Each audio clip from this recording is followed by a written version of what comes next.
قاسم سلطان کے پاس تخلیے میں پہنچا تو سلطان نے کہا، قاسم بن ہشام، اسلام اور سلطنت عثمانیہ کے لیے آپ کی 10 سالہ خدمت پر نظر ڈالی جائے تو آپ کی عسکری صلاحیتوں میں سراغ رسانی اور جاسوسی نمایاں نظر آتی ہے۔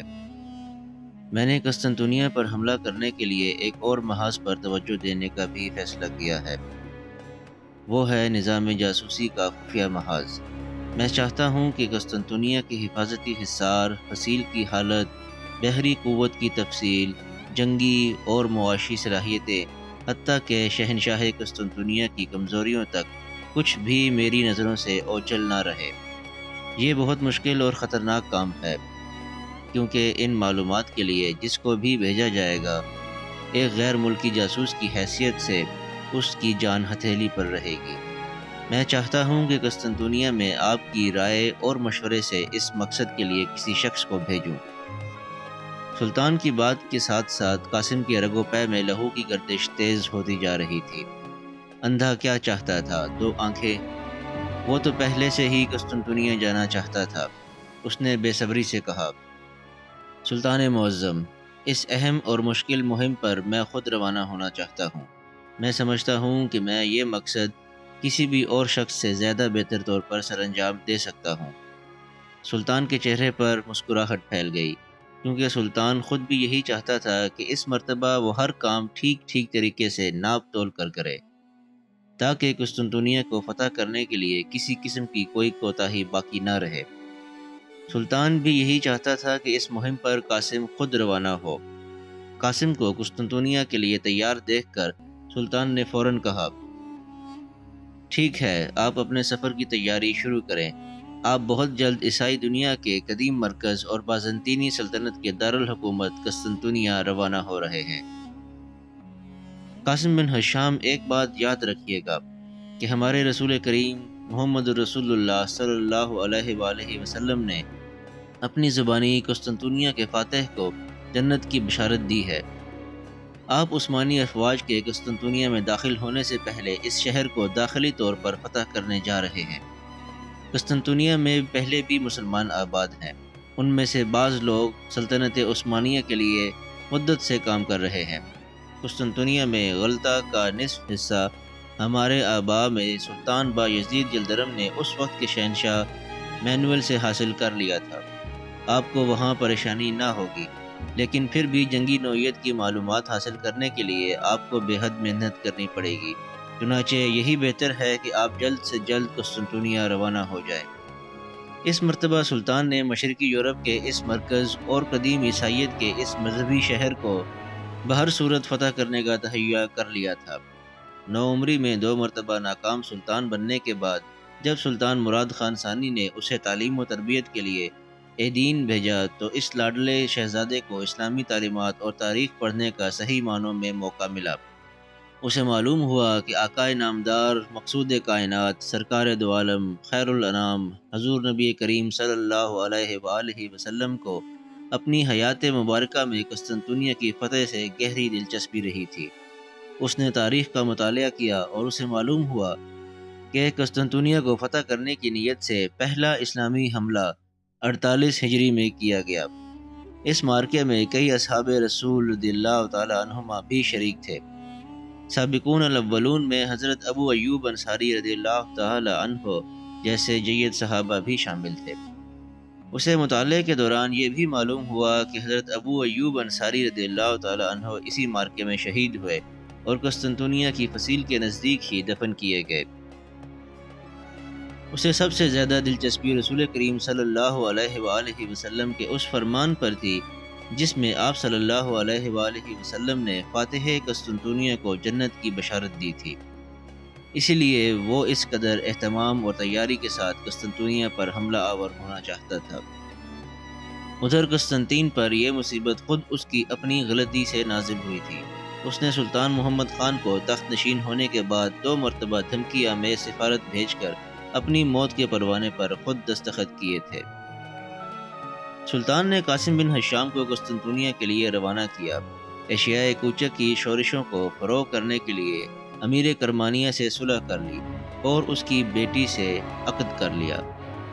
اس کے بعد 3 سال کے لیے ہونیاڈے سے بھی صلح کر لی، جس کی وجہ سے شمالی یورپ کی طرف سے کوئی خطرہ باقی نہ رہا۔ پھر اس نے ایک فوج موریا کی طرف بھیج دی تاکہ شہنشاہ کے بھائی جو وہاں حکومت کرتے تھے قسطنطنیہ کی مدد سے روک دیے جائیں۔ ان تدبیروں سے فارغ ہو کر اس نے آبنائے باسفورس کے یورپی ساحل اور قسطنطنیہ سے تقریباً 5 میل کے فاصلے پر ایک زبردست قلعہ تعمیر کروانا شروع کیا۔ اس سے پہلے سلطان بایزید یلدرم نے آبنائے باسفورس کے ایشیائی ساحل پر ایک قلعہ تعمیر کروایا تھا۔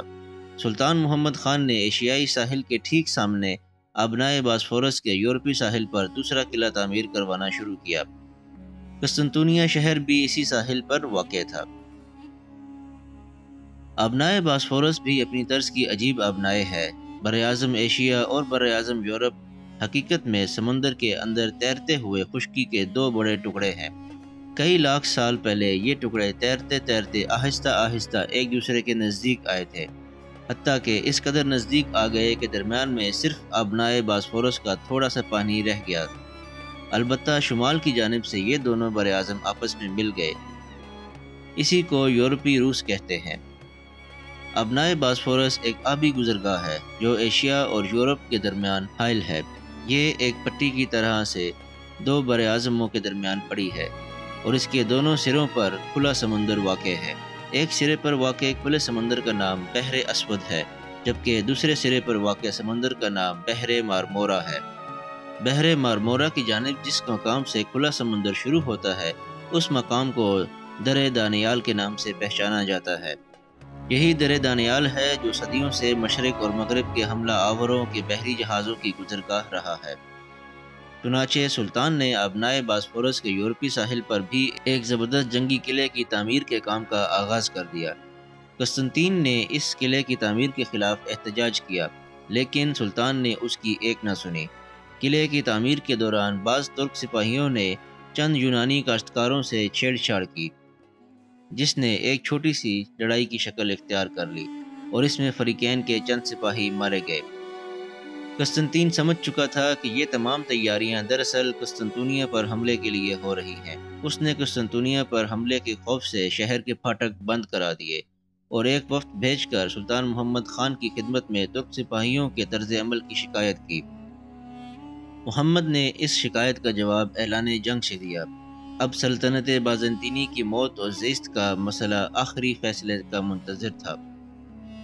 سلطان محمد خان کے اتوار بتاتے تھے کہ وہ اس مرتبہ کسی صورت شہنشاہ کو معاف کرنے والا نہیں۔ دراصل سلطان نے اندازہ کر لیا تھا کہ جب تک قسطنطنیہ فتح نہ ہو، اسلامی سلطنت کو مکمل نہیں کیا جا سکتا، کیونکہ قسطنطنیہ سید الانبیاء نبی کریم صلی اللہ علیہ وآلہ وسلم کی خواہش تھی۔ سلطان اپنی عسکری زندگی کا آغاز قسطنطنیہ جیسے عظیم شہر پر کامیاب حملے سے کرنا چاہتا تھا۔ یہی وجہ تھی کہ وہ ہر طرح کے انتظامات خود اپنی نگرانی میں مکمل کروا رہا تھا۔ اس نے مایاناز آہنگر نو مسلم قربان کو بلوایا اور اسے قسطنطنیہ پر حملے کے لیے ایک ایسی زبردست توپ بنانے کا حکم دیا جو قسطنطنیہ کی تہ در تہ بنی فصیل کو تباہ کرنے کا کام کما حقہ کر سکے۔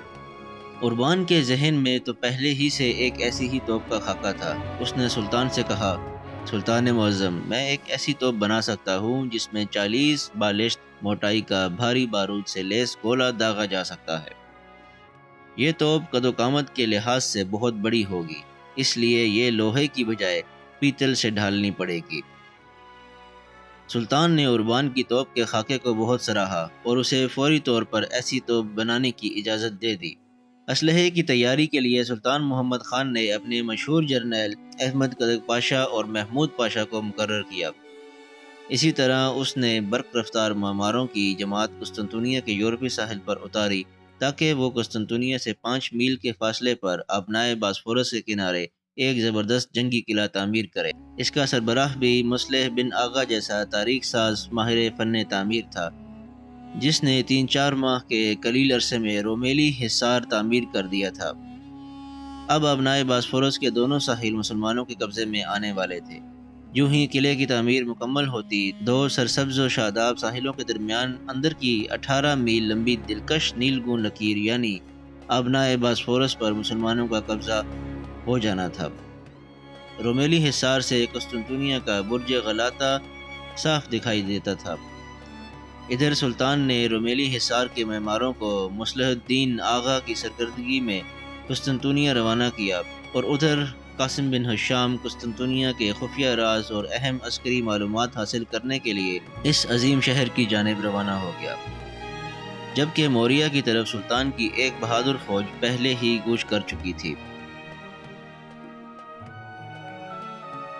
اگر آپ کو یہ ویڈیو پسند آئی ہو تو اس کو لائک کیجئے، شیئر کیجئے، چینل کو سبسکرائب کیجئے اور بیل آئیکن کو پریس کر دیجئے تاکہ آئندہ آنے والی تمام ویڈیوز آپ کو باقاعدگی سے مل سکیں۔